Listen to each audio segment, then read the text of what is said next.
ಎಲ್ರಿಗೂ ನಮಸ್ಕಾರ. ನೀವು ನೋಡ್ತಾ ಇದ್ದೀರಾ ಟಿವಿ ವಿಕ್ರಮ. ನಾನು ಮುಮ್ತಾಜ್ ಅಬ್ದುಲ್ ನೆಲ್ಲಡ್ಕ. ವೀಕ್ಷಕರೇ, ಇಸ್ರೇಲ್ ಪ್ರಧಾನಿ ನೆತನ್ಯಾಹು ಈಸ್ ಡೆಡ್. ಎಸ್, ಇದೇ ಮಾತನ್ನ ಈಗ ಇಂಟರ್ನೆಟ್ ಹೇಳ್ತಾ ಇದೆ. ನೀವು ಸೋಷಿಯಲ್ ಮೀಡಿಯಾ ಸ್ಕ್ರೋಲ್ ಮಾಡ್ತಾ ಹೋದಷ್ಟು ನೆತನ್ಯಾಹು ಸಾವಿಗೆ ಸಂಬಂಧಪಟ್ಟಂತಹ ನೂರಾರು ಪೋಸ್ಟ್ಗಳು ನಿಮಗೆ ಕಾಣೋದಕ್ಕೆ ಸಿಗುತ್ತೆ. ಕೆಲವರು ಹೇಳ್ತಾರೆ ಇಸ್ರೇಲ್ ಪ್ರಧಾನಿ ನೆತನ್ಯಾಹು ಇರಾನ್ ದಾಳಿಯಲ್ಲಿ ಸತ್ತಿದ್ದಾರೆ. ಇನ್ನೂ ಕೆಲವರು ಹೇಳ್ತಾರೆ ಇಲ್ಲ, ಅವರು ಅಡಗಿ ಕೂತಿದ್ದಾರೆ. ಮತ್ತೊಂದಷ್ಟು ಜನ ಹೇಳ್ತಾರೆ ಅವರ ಈಗಿನ ಎಲ್ಲ ವಿಡಿಯೋಗಳು ಕೂಡ AI ಡೀಪ್ ಫೇಕ್, ಅಂದ್ರೆ ನೆತನ್ಯಾಹು ಜೀವಂತವಾಗಿ ಇದ್ದಾರೆ ಅಂತ ತೋರಿಸುವಂತಹ ವಿಡಿಯೋಗಳನ್ನ ಜನ ನಕಲಿ ಅಂತ ಹೇಳ್ತಾ ಇದ್ದಾರೆ. ಇದೆಲ್ಲ ಕೆಲವರಿಗೆ ಒಂದು ಸ್ವಲ್ಪ ವಿಚಿತ್ರ ಅಂತ ಕಾಣಿಸಬಹುದು. ಆದ್ರೆ ಯುದ್ಧದ ಸಮಯದಲ್ಲಿ ಇವೆಲ್ಲ ಕೂಡ ಆಗ್ತಾ ಇರುತ್ತೆ, ಕಾಮನ್. ಅಂದ್ರೆ ಯುದ್ಧದ ರೀತಿಯನ್ನ ಒಂಥರ ಡೈವರ್ಟ್ ಮಾಡೋದು ಕೂಡ ಈಗಿನ ಒಂದು ಯುದ್ಧದ ತಂತ್ರ ಅಂತಾನೆ ಹೇಳ್ಬಹುದು. ಫೇಕ್ ನ್ಯೂಸ್ಗಳು ಈಗ ರಾಕೆಟ್ ಸ್ಪೀಡಲ್ಲಿ ಹೋಗುತ್ತೆ. ಅದೇ ಸತ್ಯ ಏನಿದೆ ಅದು ಜನರಿಗೆ ನಿಧಾನವಾಗಿ ರೀಚ್ ಆಗುತ್ತೆ. ಫಾರ್ ಎಕ್ಸಾಂಪಲ್, ಭಾರತ ಪಾಕಿಸ್ತಾನ ಯುದ್ಧದ ಸಂದರ್ಭದಲ್ಲಿ ನಮ್ಮ ದೇಶದವರೇ ಭಾರತದ ವಿರುದ್ಧ ಸುಳ್ಳು ಮಾಹಿತಿಗಳನ್ನ ಸ್ಪ್ರೆಡ್ ಮಾಡಿದ್ರು ಅಂಡ್ ಅದನ್ನೇ ಸತ್ಯ ಅಂತ ತೋರಿಸುವಂತಹ ಪ್ರಯತ್ನವನ್ನ ಮಾಡಿದ್ರು. ಅಂಡ್ ಪಾಕಿಸ್ತಾನ ಅದನ್ನ ಅಡ್ವಾಂಟೇಜ್ ಆಗಿ ತಗೊಳ್ಳುವಂತಹ ಪ್ರಯತ್ನವನ್ನು ಕೂಡ ಮಾಡ್ತು. ಈಗ ನೆತನ್ಯಾಹು ಅವರ ವಿಚಾರದಲ್ಲೂ ಕೂಡ ಆಗ್ತಾ ಇರುವಂತದ್ದು ಅದೇ. ಬಟ್ ಇಲ್ಲಿ ನೆತನ್ಯಾಹು ಸಾವಿನ ಸುದ್ದಿ ಹೆಂಗ್ ಶುರು ಆಯ್ತು? ಅವರೊಂದು ವಿಡಿಯೋವನ್ನ ಹಾಕೊಂಡಿರ್ತಾರೆ. ಆ ವಿಡಿಯೋದಲ್ಲಿ ನೆತನ್ಯಾಹು ಅವರು ಸಹಜವಾಗಿ ಮಾತಾಡ್ತಾ ಇರ್ತಾರೆ. ಆದ್ರೆ ಜನ ಅದರಲ್ಲಿ ಒಂದು ವಿಚಿತ್ರ ಸಂಗತಿಯನ್ನ ಗಮನಿಸೋದಕ್ಕೆ ಸ್ಟಾರ್ಟ್ ಮಾಡ್ತಾರೆ. ಅವರ ಕೈ ಯಾಕೋ ಒಂದು ಸ್ವಲ್ಪ ಅನ್ಯೂಶಲ್ ಆಗಿ ಕಾಣಿಸ್ತಾ ಇದೆ, ಯಾಕೋ ಎಲ್ಲೋ ಏನು ಸರಿ ಇಲ್ಲ. ಇನ್ನೊಂದು ಫ್ರೇಮ್ ಅಲ್ಲಿ, ಅಂದ್ರೆ ಅದೇ ವಿಡಿಯೋದ ಇನ್ನೊಂದು ಫ್ರೇಮ್ ಅಲ್ಲಿ ಅವರ ಕೈಗೆ 6 ಬೆರಳು ಇರೋ ಹಾಗೆ ಕಾಣಿಸ್ತಾ ಇದೆ. ಸೊ ಜನರ ಪ್ರಕಾರ ಅದು AI ವಿಡಿಯೋ. ಅಂದ್ರೆ AIಗೆ ಸಂಪೂರ್ಣವಾಗಿ ಕೈಗಳನ್ನ, ಅದರಲ್ಲೂ ವಿಶೇಷವಾಗಿ ಬೆರಳನ್ನ ಸರಿಯಾಗಿ ಕ್ರಿಯೇಟ್ ಮಾಡೋದ್ರಲ್ಲಿ ಫೇಲ್ ಆಗುತ್ತೆ.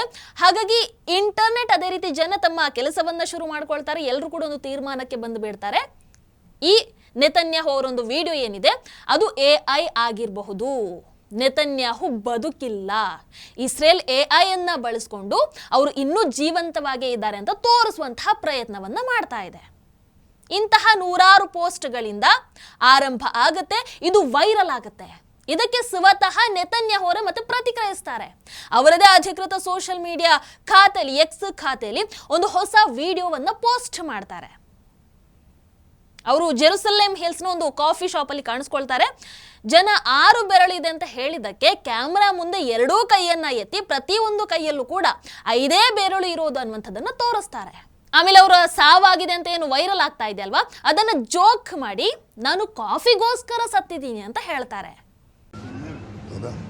מה שאלת אותי? ראש הממשלה אומרים ברשת שאתה בכלל מת? אני מת על קפה, אתה יודע מה? אני מת על העם שלי. איך הם מתנהגים, פנטסטי. אתה רוצה לספור את מספר אצבעות? אתה יכול להראות לנו? פה. פה. ראית? יפה מאוד. לחיים. ראש הממשלה מסר לאנשים שיוצאים ומתאווררים? לצאת להתאוורר, אבל ליד מרחב מוגן.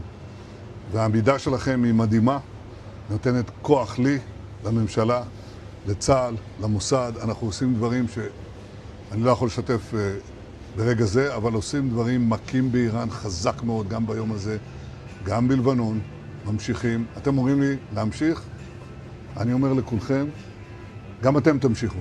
תמשיכו להישמע להוראות פיקוד העורף, כל הזמן, להישמע להוראות פיקוד העורף, וגם לראשי הערים, להיות תמיד ליד מרחב מוגן. אנחנו נקל ככל שהדבר ניתן. ותודה לך על הקפה, הוא מצוין. אני לא יודע לגבי הקלוריות, זה נראה לי מסוכן מאוד. ಹಾಗೆ ಅಲ್ಲೇ ಕ್ಯಾಮ್ರಾ ಹಿಂದೆ ಇರುವಂತವರು, ಅಲ್ಲ ಜನ ಆನ್ಲೈನ್ ಅಲ್ಲಿ ನೀವು ಸತ್ತಿದ್ದೀರಾ ಅಂತ ಹೇಳ್ತಾ ಇದ್ದಾರಲ್ವಾ ಅಂತಂದಾಗ ನೆತನ್ಯಾಹು ಹೇಳ್ತಾರೆ, ನನಗೆ ಕಾಫಿ ತುಂಬಾ ಇಷ್ಟ, ನನ್ನ ಜನರನ್ನ ಕೂಡ ನಾನು ತುಂಬಾ ಪ್ರೀತಿಸ್ತೀನಿ, ಅವರ ವರ್ತನೆ ಅದ್ಭುತ ಇದೆ ಬಿಡಿ, ಆಮೇಲೆ ಏನು ಬೆರಳನ್ನ ಎಣಿಸಬೇಕಾ, ಅಂಡ್ ಕಾಫಿ ತುಂಬಾ ಚೆನ್ನಾಗಿದೆ, ಚಿಯರ್ಸ್ ಅಂತ ಹೇಳ್ತಾರೆ. ಅನ್ನೊಂದು ಕ್ಲಾರಿಟಿ ಕೊಡುವಂತಹ ಪ್ರಯತ್ನವನ್ನ ಆ ವಿಡಿಯೋದಲ್ಲಿ ಮಾಡ್ತಾರೆ. ಈ ವಿಡಿಯೋ ಆಕ್ಚುಲಿ ಇರುವಂತಹ ಡೌಟ್ಗಳನ್ನ, ಜನರ ಡೌಟ್ ಅನ್ನ ಕ್ಲಿಯರ್ ಮಾಡಬೇಕಿತ್ತು. ಬಟ್ ಅದರ ಬದಲು ಈ ವಿಡಿಯೋ ಜನರಲ್ಲಿ ಇನ್ನಷ್ಟು ಅನುಮಾನವನ್ನ ಹುಟ್ಟುಹಾಕುತ್ತೆ. ಜನ ಈ ವಿಡಿಯೋವನ್ನ ಫ್ರೇಮ್ ಬೈ ಫ್ರೇಮ್ ವಿಶ್ಲೇಷಣೆ ಮಾಡೋದಕ್ಕೆ ಸ್ಟಾರ್ಟ್ ಮಾಡ್ತಾರೆ. ಕೆಲವರು ಹೇಳ್ತಾರೆ ಕಾಫಿಯ ಲೆವೆಲ್ ಕಪ್ನಲ್ಲಿ ಸ್ಟಾರ್ಟಿಂಗ್ ಇಂದ ಎಂಡ್ ತನಕ ಒಂಚೂರು ಕೂಡ ಬದಲಾವಣೆ ಆಗಿರಲಿಲ್ಲ, ಹಂಗೇ ಇತ್ತು. ಇನ್ನು ಕೆಲವರು ಹೇಳ್ತಾರೆ ಮಾತಾಡುವಾಗ ಅವರ ಆ ಒಂದು ಲಿಪ್ ಮೂಮೆಂಟ್ ಇದೆಯಲ್ವಾ, ಅದ್ಯಾಕೋ ನಾರ್ಮಲ್ ಅಂತ ಅನ್ನಿಸ್ತಾ ಇಲ್ಲ. ಇನ್ನು ಕೆಲವರು ಹೇಳ್ತಾರೆ ಒಂದಷ್ಟು ಫ್ರೇಮ್ಗಳಲ್ಲಿ ಕಾಫಿ ಕರೆಕ್ಟ್ ಆಗಿ ಕಾಣಿಸ್ತಿದೆ, ಮತ್ತೊಂದಷ್ಟು ಫ್ರೇಮ್ಗಳಲ್ಲಿ ಕರೆಕ್ಟ್ ಆಗಿ ಕಾಣಿಸ್ತಾ ಇಲ್ಲ. ನೋಡಿ, ಜನ ತುಂಬಾ ಫ್ರೀ ಇದ್ದಾರೆ ಅಂತ ಅನ್ಸುತ್ತೆ. ವಿಡಿಯೋವನ್ನ ಫ್ರೇಮ್ ಬೈ ಫ್ರೇಮ್ ನೋಡಿದ್ದಾರೆ. ಸೊ ಜನ ಇಷ್ಟೆಲ್ಲ ಹೇಳಿದ್ದು ಒಂದು ಕಡೆ ಆದರೆ, ಅಂದರೆ ಈ ಒಂದು ಅನುಮಾನ ಒಂದು ಕಡೆ ಆಗಿದ್ರೆ, ಈ ಅನುಮಾನದ ಬೆಂಕಿಗೆ ತುಪ್ಪವನ್ನು ಸುರಿದಿದ್ದು AI ಅಸಿಸ್ಟೆಂಟ್ ಗ್ರೋಕ್.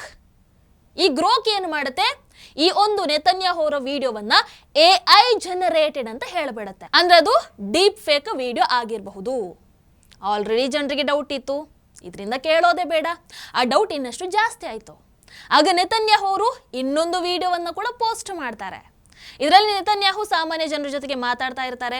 ಆದರೆ ಇದರಲ್ಲೂ ಜನರಿಗೆ ಯಾಕೋ ಒಂಥರ ಸಮಾಧಾನ ಆಗಲಿಲ್ಲ, ತೃಪ್ತಿ ಅಂತ ಅನ್ನಿಸ್ಲಿಲ್ಲ. ಮತ್ತೆ ಡೌಟ್ ಸ್ಟಾರ್ಟ್ ಮಾಡ್ತಾರೆ. ಈ ವಿಡಿಯೋದಲ್ಲಿ ಅವರ ಉಂಗುರ ಕೆಲವೊಮ್ಮೆ ಕಾಣಿಸುತ್ತೆ, ಕೆಲವೊಮ್ಮೆ ಕಾಣಿಸಲ್ಲ ಅಂತ ಹೇಳ್ತಾರೆ. ಅದಾದ ನಂತರ ಈಗ ರೀಸೆಂಟ್ ಆಗಿ ಇನ್ನೊಂದು ಮೀಟಿಂಗ್ ಅನ್ನು ನಡೆಸ್ತಾ ಇರುವಂತಹ ವಿಡಿಯೋವನ್ನು ಕೂಡ ನೆತನ್ಯಾಹು ಅವರು ತಮ್ಮ ಎಕ್ಸ್ ಖಾತೆಯಲ್ಲಿ ಹಂಚಿಕೊಂಡಿದ್ದಾರೆ. ಅದರಲ್ಲಿ ಮತ್ತೆ ಜನ ಡೌಟನ್ನು ಎಕ್ಸ್ಪ್ರೆಸ್ ಮಾಡ್ತಾ ಇದ್ದಾರೆ. ಲೆಫ್ಟ್ ಹ್ಯಾಂಡ್ ಸರಿ ಇಲ್ಲ, ರಿಂಗ್ ಯಾಕೋ ಸರಿಯಾಗಿ ಕಾಣಿಸ್ತಾ ಇಲ್ಲ, ಆಮೇಲೆ ಅಲ್ಲಿರುವಂಥದ್ದೇನೋ ವೆಂಟಿಲೇಷನ್ ಗ್ರಾಟ್ಸ್ ಅದು ಬೇರೆ ಬೇರೆ ಸೈಜ್ ಥರ ಕಾಣಿಸ್ತಾ ಇದೆ, ಅಂದರೆ ಅದು AI ಕ್ರಿಯೇಟೆಡ್ ಆಗಿರಬಹುದು. ಹೀಗೆ ಏನೇನೇನೇನೋ ಗೊಂದಲ ಜನರಿಗೆ. ಹಾಗಾಗಿ ಜನ ಪ್ರಶ್ನೆ ಮಾಡ್ತಾ ಇದ್ದಾರೆ, ಯಾವುದು ನಿಜ? ಬೆಂಜಮಿನ್ ನೆತನ್ಯಾಹು ಜೀವಂತವಾಗಿ ಇದ್ದಾರಾ ಇಲ್ವಾ? ಜೀವಂತವಾಗೇ ಇದ್ದಾರೆ. ಯುದ್ಧದ ಸಮಯದಲ್ಲಿ ಇಂತಹ ವದಂತಿಗಳು ಹರಡುವಂಥದ್ದು ಸಹಜ. ಅದರಲ್ಲೂ ವಿಶೇಷವಾಗಿ ಈಗಿನ ಸೋಷಿಯಲ್ ಮೀಡಿಯಾ ಜಮಾನ, ಅದರಲ್ಲೂ AI ಯುಗದಲ್ಲಿ ಭಾರೀ ಕಷ್ಟ ಆಗಿಬಿಟ್ಟಿದೆ. ಎಲ್ರಿಗೂ ಗೊತ್ತು, ಇರಾನ್ ಮಾಧ್ಯಮಗಳು ನೆತನ್ಯಾಹು ವಿರುದ್ಧ ನಿರಂತರವಾಗಿ ಬೆದರಿಕೆಯನ್ನು ಹಾಕ್ತಾ ಇದ್ದಾವೆ. ಅವರ ಸೈನಿಕರಾಗಿರಬಹುದು ಎಲ್ಲರೂ ಕೂಡ ನೆತನ್ಯಾಹುವನ್ನು ಹುಡುಕಿ ಕೊಲ್ತೀವಿ ಅಂತ ಹೇಳ್ತಾ ಇದ್ದಾರೆ. ಯಾಕಂದ್ರೆ ಖಮೇನಿ ಸಾವಿನ ಸೇಡನ್ನು ತೀರಿಸುವಂತಹ ಆ ಒಂದು ಹಪಹಪಿಯಲ್ಲಿ ಇದ್ದಾರೆ. ಸೊ ಇಂತಹ ಪರಿಸ್ಥಿತಿಯಲ್ಲಿ ಒಂದು ಸಣ್ಣ ಸುಳ್ಳು ಮಾಹಿತಿ ಒಂದು ಆಯುಧ ಆಗಬಿಡುತ್ತೆ. ಅದು ಆಯುಧ ಆಗಬಿಡುತ್ತೆ ಅಥವಾ ಅವರೇ ಆ ಒಂದು ಆಯುಧವನ್ನು ಕ್ರಿಯೇಟ್ ಮಾಡ್ಕೊಂಡಿದ್ದಾರಾ? ಹೇಳೋದಕ್ಕಾಗಲ್ಲ. ಈಗಿನ ಯುದ್ಧದಲ್ಲಿ ಈ ಫೇಕ್ ವಿಡಿಯೋಗಳಾಗಿರಬಹುದು, ತಿರುಚಿರುವಂತಹ ಕ್ಲಿಪ್ಗಳಾಗಿರಬಹುದು, AI ಜನರೇಟೆಡ್ ಇಮೇಜಸ್ಗಳಾಗಿರಬಹುದು, ಇವೆಲ್ಲವೂ ಕೂಡ ಯುದ್ಧದ ಒಂದು ಭಾಗ.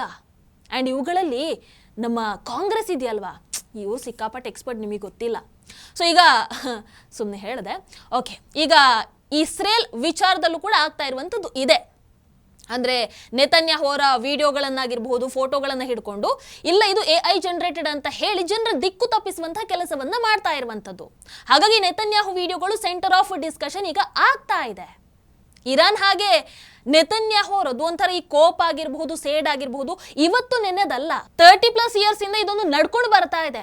ಅವರು ವಿಶ್ವಕ್ಕೆ ಎಚ್ಚರಿಕೆಯನ್ನು ಕೊಡ್ತಾನೆ ಬಂದಿದ್ದಾರೆ. ಇರಾನ್ನ ಸೈನಿಕರನ್ನ, ಮಿಲಿಟರಿ ಬೇಸ್ ಆಗಿರಬಹುದು, ಅವರ ನ್ಯೂಕ್ಲಿಯರ್ ಸಿಸ್ಟಮ್ ಆಗಿರಬಹುದು, ಎಲ್ಲವನ್ನ ಅಂದ್ರೆ ಒಟ್ಟಾರೆಯಾಗಿ ಆ ಆಡಳಿತವನ್ನೇ ಹೊಡೆದು ಉರುಳಿಸಬೇಕು ಅಂತ ನೆತನ್ಯಾಹು ಅವರು ಹೇಳ್ಕೊಂಡೇ ಬಂದಿದ್ದಾರೆ. 2026ರಲ್ಲಿ ಅವರ ಆ ಒಂದು ಆಸೆ ಏನಿದೆ ಅದು ನಿಜ ಆಗ್ತಾ ಇರೋ ಹಾಗೆ ಕಾಣಿಸ್ತಾ ಇದೆ. ಕಳೆದ 17-18 ದಿನಗಳಿಂದ ಅಮೆರಿಕ ಹಾಗೆ ಇಸ್ರೇಲ್ ಇರಾನ್ ಮೇಲೆ ನಿರಂತರವಾಗಿ ದಾಳಿಯನ್ನು ನಡೆಸ್ತಾನೆ ಇದ್ದಾರೆ. ಬಟ್ ಬಹುಶಃ ಇವರು ಇರಾನ್ ಕಡೆಯಿಂದ ಈ ರೀತಿಯಾದಂತಹ ಪ್ರತಿಕ್ರಿಯೆಯನ್ನ ಇವರು ಎಕ್ಸ್ಪೆಕ್ಟ್ ಮಾಡಲಿಲ್ಲ ಅಂತ ಅನ್ಸುತ್ತೆ. ಬಟ್ ಎರಡೂ ಕಡೆಯಿಂದ ಈಗ ಪ್ರತಿಕ್ರಿಯೆ ಜೋರಾಗಿ ನಡೀತಾ ಇದೆ. ಸೊ ಇದು ನೆತನ್ಯಾಹುಗೆ ಯುದ್ಧದ ಮೇಲಿನ ಆಸೆನೋ ಆಸಕ್ತಿನೋ ಗೊತ್ತಿಲ್ಲ, ಏನೋ ಒಂದು ತೋರಿಸುತ್ತೆ. ಅವರು 18 ವರ್ಷಗಳಿಗೂ ಹೆಚ್ಚು ಕಾಲ ಪ್ರಧಾನಮಂತ್ರಿ ಆಗಿದ್ದಾರೆ. ಅದರಲ್ಲೂ ಸುಮಾರು 1000 ದಿನ ಈ ಇಸ್ರೇಲ್ ಯುದ್ಧದಲ್ಲೇ ಕಳೆದಿದೆ ಅಂತೆ. 2023ರಲ್ಲಿ ಗಾಜಾದಲ್ಲಿ ಹಮಾಸ್ ವಿರೋಧಿ ಯುದ್ಧ ಆಗುತ್ತೆ. ಇನ್ನು ಕಳೆದ ವರ್ಷ ಇರಾನ್ ಜೊತೆಗೆ ಒಂದು ಸಣ್ಣ ಯುದ್ಧ ನಡೆಸ್ತಾರೆ. ಅಂಡ್ ಈಗ ಮತ್ತೆ ಯುದ್ಧದಲ್ಲಿ ತೊಡಗಿಸ್ಕೊಂಡಿದ್ದಾರೆ. ಅಂಡ್ ಇಲ್ಲಿ ಅವರು ತಮ್ಮ ಹಕ್ಕಿಗೋಸ್ಕರ, ತಮ್ಮ ಉಳಿವಿಗೋಸ್ಕರ ಈ ಯುದ್ಧವನ್ನ ಮಾಡಲೇಬೇಕಾಗತ್ತೆ. ಇಟ್ ಈಸ್ ವೆರಿ ಇಂಪಾರ್ಟೆಂಟ್ ಕೂಡ ಹೌದು. ಯಾಕಂದ್ರೆ ಎಲ್ಲರೂ ಕೂಡ ಇಸ್ರೇಲನ್ನ ತುಳಿಯೋದಕ್ಕೆ ನಿರಂತರವಾಗಿ ಪ್ರಯತ್ನವನ್ನ ಪಟ್ಟಾಗ, ಎಲ್ಲರೂ ಕೂಡ ಒಟ್ಟಾಗಿ ಇಸ್ರೇಲ್ ಮೇಲೆ ಅಟ್ಯಾಕ್ ಅನ್ನ ಮಾಡಿದಾಗ, ಇಲ್ಲ ನಾನು ಒಬ್ಬಂಟಿಯಾಗಿ ಎದ್ದು ನಿಲ್ತೀನಿ ಅಂತ ಗಟ್ಟಿಯಾಗಿ ಎದ್ದು ನಿಂತು ತಾನು ಏನು ಅಂತ ತೋರಿಸಿದ್ದು ಇದೇ ಇಸ್ರೇಲ್. ಆ ವಿಚಾರದಲ್ಲಿ ಇಸ್ರೇಲ್ ಬಹುಶಃ ಎಲ್ರಿಗೂ ಕೂಡ ಮಾದರಿ ಅಂತಾನೆ ಹೇಳಬಹುದು. ಅದೇನೇ ಇರಲಿ, ಈಗ ನೆತನ್ಯಾಹು ಅವರ ವಿಡಿಯೋದ ವಿಚಾರವಾಗಿ ಆಗ್ತಾ ಇರುವಂತಹ ಚರ್ಚೆ ಇದು ಯುದ್ಧದ ಒಂದು ಭಾಗ ಅಂತ ಹೇಳಬಹುದು. ಫೇಕ್ ನ್ಯೂಸ್ ಅನ್ನ ಹರಡಿ ಆ ಒಂದು ಜನರ ದಾರಿ ತಪ್ಪಿಸುವಂತಹ ಪ್ಲಾನ್ ಆಗಿರಬಹುದು. ಹಾಗಾಗಿ ಈಗ ಇಸ್ರೇಲ್ ಮುಂದೆ ಜನ ಮತ್ತೆ ಪ್ರಶ್ನೆಯನ್ನಂತೂ ಇಡ್ತಾ ಇದ್ದಾರೆ, ನೆತನ್ಯಾಹು ಅವರು ಸತ್ತಿದ್ದಾರೆ ಅಂತ.